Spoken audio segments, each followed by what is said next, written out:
Sizi bugün Avusturya Viyana alıp gidecek. Bugünkü videomuzun kitabı Stefan Zweig'in Nebelli Ayalın Xatı romanı. Bu kitabın esası rolunda meşhur bir yazıcı yer alıyor. Bu meşhur yazıcının Viyana qayıdıb gelmegi bilen bizim hikayemiz başlıyor. Seyahattan qayıdıb gelen yazıcı önüne gelen poçtaları barlayardı.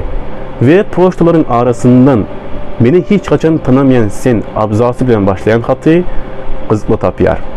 Alan xatında yazılan xatı okap başlayar. Ve şu fırsattan başlayıp durmuşunu başka pencereden seyredecek seyahatini yola çıkar. Bu seyahati men sizi hem alıp gitmegi makul bildim. Tayar bolsanız seyahatimize geçelim.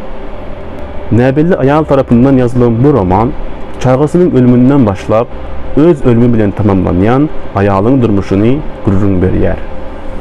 Ayal meşhur yazıcını gören ilkinci fırsatından başlayıp platonik yağdayda aşık bolyar ve ömrünün ahırına çenli ondan yüz övermeyer. Ayal yazıcıdan hiç hili sögü görmese de onun bilen bir yağda iki gezek bolmak, bereket deyip hasaplap yaşınığını devam ettiriyer. Çağası ölyençe, Ayal yazıcıdan kalan en kımmetli hazinesini yitirende bu xatı yazmak kararına geliyor. Şilede bolsa Ayal ölmesi, erkek kişiye bu xatı vermezlik ve hemişilik tıbmak kararına geliyor. Şu vakti çenli edişiyalı. Aslında Ayal, yazıcı adının hemişe durmuşunda bolsa da yazıcı adamı hiç vakit yağda salmayar. Xat kotarınsın ve hemizat ayan bolanda da Ayal yazıcı için arvaq bolyar. Ayal'ın durmuşu kıyın. Meşhur yazıcı Ayal'ın durmuşunu ilkinci gezek katnaşanda Ayal entek bari yoğu 13 yaşındadır. Ve yaş vaktinde kakasını yitiren, ecesi bilen garip durmuşta yaşayardı. Ayal yazıcını görmeyen ki, onun yaşayış durmuşuna hayran kalıp, onu anında geografi mualimi bilen değiştiriyor. Onu ilkinci gezek görününde bolsa, onun bilen uruluyar ve onu sinlap başlayar.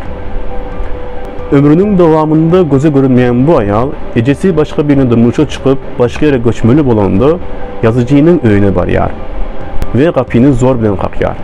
Yöne hiç kim cevap vermeyer. Ayal kapının önünde karaşıyar. Durmuşunu ve arzularını bezeyen adama bir neçe saat karaşıyar. Ve adam başka Ayal bilen öyüne qayıtıp gelende hem mezat, ehli arzuları puca çıkıyar. Onu öyden alıp Innsbruck şehirine ekidenlerinde karşı koymaya hiç hili gücü kalmayar. Ol hemmelerden ve hemme zattan uzakta, ışıksız koyakta yağlı yaşayar. Özü yağ tutmaya başlayar.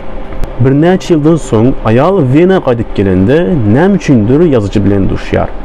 Ve yazıcı Ayal'ı akşam naharını birlikte etmek için onu yanına çağırıyor. Akşam naharından son bolsa Ayal yazıcı bilen onun öyüne gidiyor.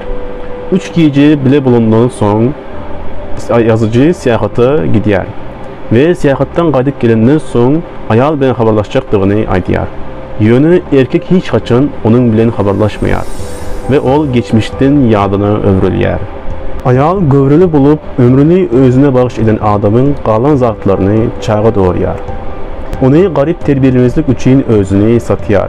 Bir neçə gezek teklif edilse de hemişe özünü yazıcıya görkezmeye tayin bulmak için durmuşa çıkmayar. Ol yazıcı bilen bir gece yine duruşuşarlar. Yöne yazıcı onu yada salmayar ve tanımayar. Ayal yazıcıya her dolan gününde gül iberyer. Adam yönü ol gülleri kimin iberendiğini bilen ok. Ayal yazıcının durmuşunda idil arvaq yağlı canını kast ediyor. Nebelli Ayal'ın xatı romanına baha vermeye gelsek, bu kitapta bir Ayal'ın gözü bilen iki sani nebelli adamın durmuşu beyan ediliyor. Zweig Freud'u öz yoldaşı hesaplayar ve psikanaliz usulunu yukarı baha veriyor. Kod şu sebepten onun Nebelli Ayal'ın xatı keyfi ve umuman adam psikolojisini suratlandırıyor. Bu Ayal'ın emosyonel bozulmalarını, durmuşunun iyi ve pes taraflarını, keyfinin iyizgiderli ütkünlüğünü görkeziyor. Erkek adamın gözünde bir arvaq olan Ayal'ın şersiz söygüsü hakkında yazılan kitap aslında psikoloji esaslanıyor. Psikolojiyi söyleyen bolsunuz ve baştan ahırına çenli sırrı halden bolsunuz bu kitap okuma kitap deyip fikir ediyerin. Kısa ve çalt kitap. Bu okuyucu bolsanız çay ya da kofe bilen 1-2 saatte oturup olacak kitap deyip bilerin. her kimin kitapxanasında bolmalı kitaplardan biri.